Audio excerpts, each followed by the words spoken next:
Di balik dinding sebuah rumah tampak biasa di Wimbledon, London Barat Daya. Terbongkar kisah mengerikan yang lebih kelam daripada fiksi manapun.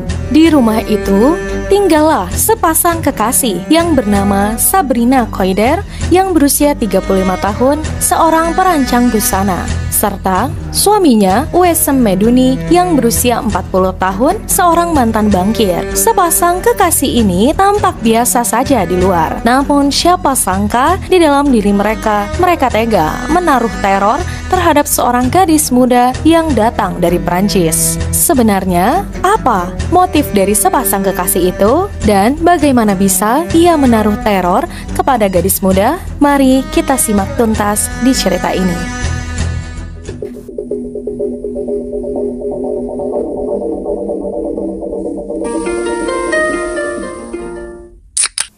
Sabrina Koider yang lahir di Aljazair 5 Desember 1982.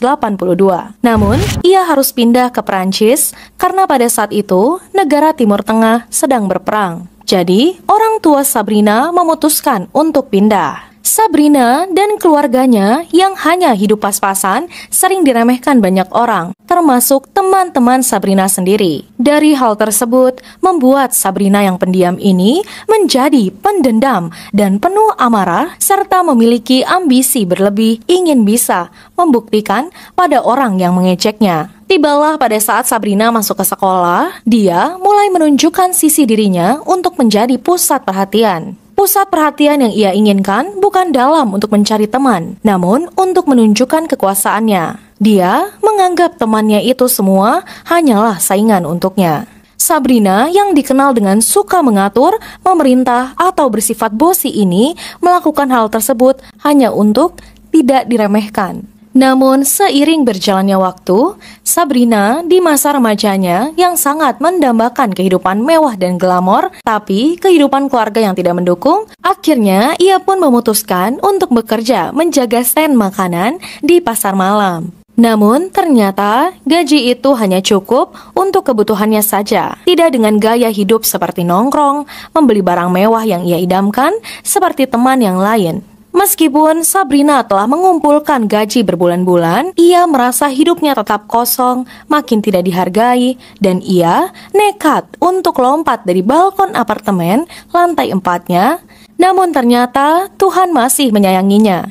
Ia tak langsung jatuh ke bawah tanah, namun tubuhnya tersangkut di bawah kanopi. Dari peristiwa itu mengubah hidup Sabrina selamanya. Ia mulai menata ulang kembali hidupnya dengan bekerja di stand makanan pasar malam, menjual crepes. Dan suatu ketika ada pria berasal dari Timur Tengah tertarik dengan Sabrina. Pria ini bernama Uesem Meduni yang akrab dipanggil Sam. Dari sinilah awal pertemuan mereka, dan mereka pun saling tertarik satu sama lain. Sejak Sabrina berpacaran dengan Sam, kehidupan finansialnya pun membaik. Sam yang amat cukup royal membelikan apapun yang Sabrina mau. Namun lama-kelamaan Sabrina yang tak kunjung puas, ia pun memanfaatkan Sam dan menguras uang Sam dengan kehidupan yang amat boros. Sesuai dengan keinginan awal Sabrina, ia mau hidup yang mewah dan ia memanfaatkan itu melalui Sam dengan menuntut segala apa yang dia mau. Namun bukan itu saja, Sabrina yang gampang emosi serta sering marah-marah meski hal sepele membuat Sam muak dan akhirnya memutuskan Sabrina. Namun seiring jalannya waktu, justru Sam dan Sabrina balik menjalin hubungan lagi. Dan di titik kembalinya Sam ini justru sangat kecintaan, dan mereka pun akhirnya menjalani hubungan selama 8 tahun. Tiba-tiba Sabrina memutuskan untuk pindah ke London tanpa memberitahu Sam pacarnya. Tujuan Sabrina pergi ke London untuk bisa terkenal dan mengejar karirnya di sana menjadi fashion stylist. Namun nasib pun berkata lain, Sabrina juga gagal di sana. Sam yang amat kecintaan kepada Sabrina akhirnya memutuskan pindah pada tahun 2010. Ia meniti karir baru di sana sebagai analis keuangan. Dari situ, Sam mencoba mendekati Sabrina kembali. Dan mereka pun berhubungan lagi selama 3 bulan lamanya. Sabrina pun akhirnya hamil, kemudian ia melahirkan anak pertamanya dari hubungannya bersama Sam. Meski Sabrina sudah memiliki anak dengan Sam, Sabrina pada tahun 2011 diduga berselingkuh dengan salah satu anggota boyband, Boyzone, asal Irlandia, yang bernama Mark Walton. Walton, meski sudah tidak menjadi anggota boyband, ia pun masih di dunia musik sebagai penulis lagu dan produser musik. Walton yang ternyata dekat dengan deretan artis ternama seperti Lady Gaga juga berniat untuk membantu Sabrina yang ingin menjadi fashion stylist. Akhirnya impian Sabrina pun terwujud melalui Walton. Ia berhasil membranding dirinya sebagai fashion stylist. Namun Sabrina dengan kelihayannya terus memanfaatkan privilege dari Walton. Hidup Sabrina pun berubah cepat. Walton dan Sabrina menjalani hubungan selama 1 tahun. Namun, sifat Sabrina yang tidak berubah seperti temperamen dan marah tidak jelas membuat Walton sangat terganggu. Walton pun akhirnya mulai memutuskan untuk menjauhkan jarak dari Sabrina dengan pindah ke Los Angeles, dan Sabrina tetap di London. Seiring berjalannya waktu pun, akhirnya hubungan Sabrina dan Walton pun kandas. Namun ada peristiwa di situ. Tanpa sadar, ternyata Sabrina sedang hamil anak Walton dan karirnya pun tidak stabil. Karena pekerjaan fashion stylistnya ini tidak berkembang. Akhirnya ia pun menuntut uang bulanan kepada Walton setelah anak keduanya lahir. Sabrina yang menuntut uang kepada Walton sebesar 20.000 pound sterling atau 40 juta rupiah per bulan. Selama 5 bulan, Walton terus memberi. Namun, bulan selanjutnya, ia tidak memberi karena Sabrina ternyata tidak mau melakukan tes DNA. Karena Walton merasa Sabrina ini bohong, ia pun akhirnya mengstop mengirimkan uang kepadanya. Dari situ, Sabrina pun geram dan stres. Ia pun mulai meneror Walton. Ia mulai menyerang Walton dengan menjelekkan Walton di media sosial. Serta yang lebih parahnya, Sabrina membuat laporan sebanyak 33 kali kepada pihak berwajib yang menyebutkan bahwa Walton sudah sering bertindak kasar dan berperilaku kasar kepada anaknya.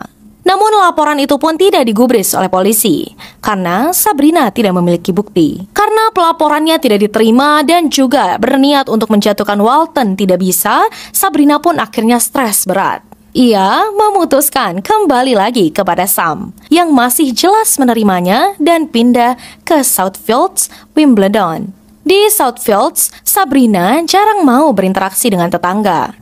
Justru, Sabrina tidak akur dengan mereka. Karena menurut para tetangganya, sikap Sabrina ini sangatlah mengganggu, seperti membuang sampah sembarangan dan bersikap kasar kepada tetangga. Sikap Sabrina ini ternyata muncul karena ia stres. Ia harus mengurusi rumah serta kedua anaknya juga. Karena hal itu, Sam yang tidak tega akhirnya menyewakan babysitter untuk merawat kedua anaknya. Namun siapa sangka dan siapa duga, dari situ awal mula kisah memilukan dan mengerikan ini muncul. Tepatnya pada Desember 2017, Sophie yang berumur 21 tahun datang ke Inggris dengan impian yang sederhana, yaitu mengasuh anak-anak, belajar bahasa, dan memperluas wawasannya. Namun, bukannya mendapatkan itu semua, serta memperkaya pengalaman hidup, ia justru terseret ke dalam pusaran kebencian, delusi, dan kekerasan yang tiada henti. Obsesi gila Sabrina terhadap mantan kekasihnya, yaitu Mark Walton, menjadi awal dari teror itu. Sabrina meyakini tanpa dasar apapun bahwa Sophie adalah seseorang yang dikirim Walton untuk menghancurkan kehidupannya yang sangat bahagia itu. Entah keyakinan itu muncul dari mana, tapi yang jelas keyakinan itu tumbuh menjadi kegilaan yang sangat tidak dapat dikontrol oleh siapapun. Hari demi hari, Sophie dituduh, diinterogasi, dipermalukan, hingga akhirnya disiksa tanpa belas kasihan. Contoh hal kecil saja, jika Sophie membuat kesalahan sedikit, Sabrina bisa langsung menyiksanya dengan memperolok Sophie di depan umum. Atau bahkan yang lebih mengerikan lagi, ia bisa saja menampar Sophie dengan wajah tanpa bersalah Dan ia pun melakukan itu hampir setiap hari. Pengadilan yang menangani kasus ini pun, pengadilan Old Bailey pun menyaksikan selama 2 bulan rentetan bukti yang begitu memilukan, rekaman interogasi yang berdurasi lebih dari 8 jam, di mana Sophie diperlakukan layaknya penjahat perang. Sophie yang ditampar, disamakan dengan kolaborator Nazi, dan dicap sebagai yang lebih buruk dari seorang pembunuh. Sophie yang dulu terlihat bahagia, berisi, kini wajahnya tampak tirus, tubuhnya kurus kering, dan ia pun tampak patah secara fisik maupun jiwa. Ternyata juga selama Sophie bekerja di sana, paspor dan ponselnya pun disita. Gaji ia pun tidak dibayarkan. Sophie diisolasi mutlak. Sophie yang dikurung dalam rumah yang berubah menjadi penjara tanpa dinding, hingga pada malam yang menentukan itu, kekerasan pun mencapai puncaknya. Sophie di malam itu dipukuli dengan kabel listrik, tulang-tulangnya pun retak. Sophie yang merasa hidup dia semakin tertekan dan tidak ada artinya. Dalam setiap hari hanya ada penyiksaan tanpa henti dari Sabrina, dan bahkan dalam seminggu dia bisa pingsan selama 5 kali. Pingsan selama 5 kali, jumlah yang menurut kita jelas sangatlah tidak wajar, mengingat umur Sophie yang tergolong masih muda. Dan ya, hari itu pun tiba. Sophie semakin dan semakin merasa dia tidak pantas ada di dunia. Kebebasan hanyalah angan semata. Dan satu-satunya jalan untuk pergi dari penyiksaan ini adalah kematian. Dengan sadar, Sophie pun berjalan ke gudang. Dan ia pun mengumpulkan beberapa kayu bakar untuk membuat sebuah api unggun. Setelah api unggun itu pun menyala, tanpa ragu, Sophie akhirnya mendekat dan semakin dekat dengan api unggun tersebut. Lalu, kalian tahu apa yang dia lakukan? Ia melebur hingga hampir seluruh tubuhnya hangus dilahap oleh api unggun itu. Dalam pengakuan terakhir yang direkam beberapa jam sebelum kematiannya, Sophie terlihat sangatlah hancur. Ia seperti tidak memiliki harapan.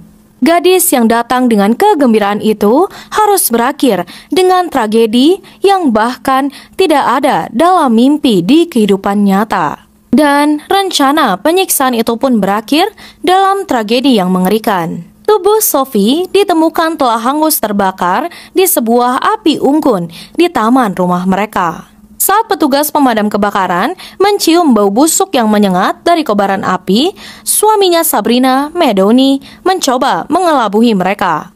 Ia mengklaim bahwa yang terbakar hanyalah bangkai seekor domba. Yang lebih gilanya, menurut jaksa, pasangan itu berniat menggunakan rekaman itu sebagai alat pemerasan terhadap Walton. Sangatlah jahat, bukan?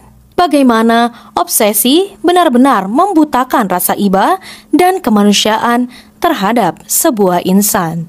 Namun kebenaran terlalu mengerikan untuk disembunyikan. Kehancuran pun tak berhenti di situ. Di ruang sidang yang dipenuhi kesedihan dan juga kemarahan, terdakwa Sabrina dan suaminya saling melempar kesalahan. Hakim Nicholas Hilliard tetap teguh, tidak ada alasan yang bisa membenarkan kekejaman tersebut. Ia menyebut tindakan mereka sebagai kekejaman mengerikan dan penghinaan luar biasa terhadap kemanusiaan. Menurut sang hakim pun, Sophie adalah gadis baik, lembut, dan penuh kasih. Penderitaan yang dialaminya ini sebelum kematian begitu panjang dan tanpa belas kasihan. Dalam surat yang dibacakan di pengadilan, Sabrina mengekspresikan penyesalannya. Sophie yang terkasih, saya menderita setiap hari memikirkanmu dan apa yang terjadi padamu malam itu. Andaikan saja saya bisa memutar waktu, semuanya tidak akan pernah terjadi. Apa yang Sabrina sesali datang terlambat. Terlalu banyak luka telah terukir, terlalu dalam untuk disembuhkan hanya dengan penyesalan. Dan dalam pembelaannya, tim hukum Sabrina menyebut gangguan delusional serta kepribadian tidak stabil sebagai faktor utama dalam tindakan sadis itu. Tapi bagi keluarga Sophie dan bagi publik yang menyaksikan persidangan ini dengan hati yang tercabik, satu hal yang menjadi jelas, obsesi bisa membunuh. Dan dalam kasus ini, obsesi berlebih telah mencabut nyawa seorang gadis muda yang hanya ingin hidup sederhana dan juga damai. Kini, pasangan itu pun dijatuhi hukuman penjara seumur hidup. Mereka hidup di balik jeruji besi.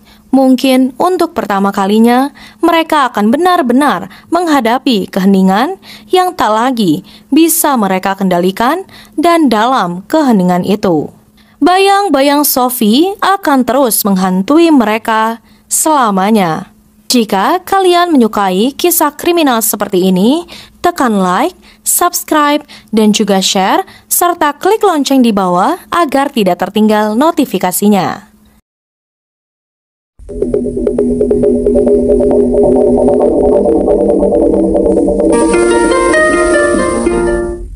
Terima kasih.